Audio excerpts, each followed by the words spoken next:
What a beautiful night for a tire review. So I've had these on here for I think almost 300 miles, and my opinion has definitely changed a couple times, but I guess just no matter what I say here, keep in mind that these are a rather aggressive tire, and obviously not something that is necessarily designed for the highway, but darn, they make the KLR look good.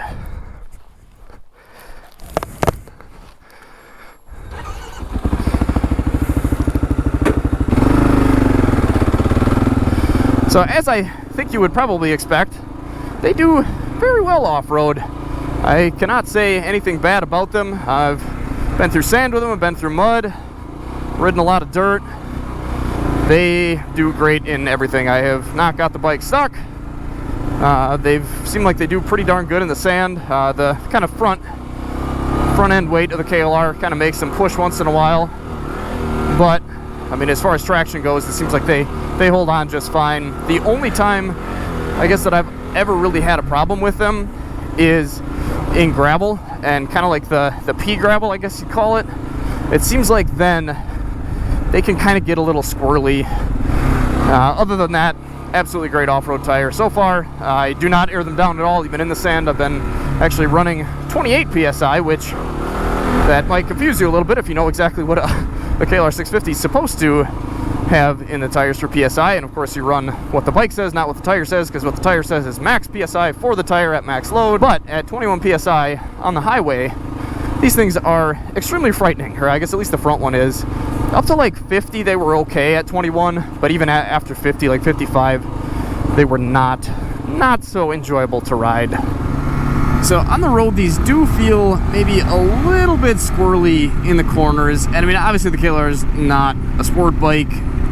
I'm not going to lie to them. And they do kind of cause me to be a little bit more cautious on the corners than I am with my Motovlog Tractionators, or really, I guess, any other tire that I've ran. And I generally always run something pretty knobby.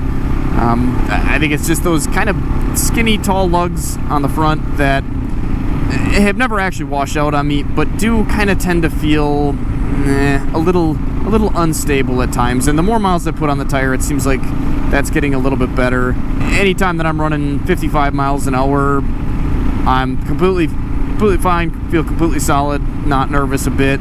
I can kind of flick the bike side to side. I do kind of feel, again, maybe a little bit of wandering somewhere in there between one side and the other, but I mean, it's not a sport bike tire, so I mean that's kind of to be expected. We can jump on the highway in a second here, and we'll see what it does. It's going to be a little bit hard to tell, I'm sure, through the camera, and it'll be a little bit noisy because of this awesome windscreen that they decided to put on here that shoots the air right at my helmet.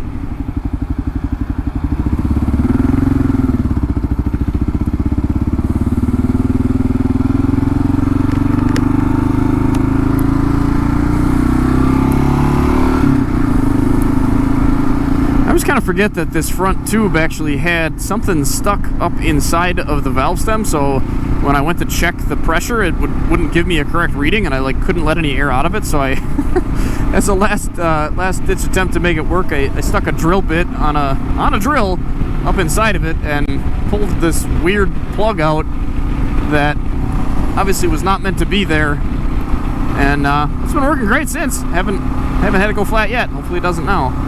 So we'll hunker down here, and then I'll try and talk so you don't get a whole bunch of wind noise. But at 60 miles an hour, I mean, I feel, well, that was something dead on the road. I feel pretty solid, honestly, and I'm, again, kind of surprised to hear myself say that, because to begin with, I mean, this was scary.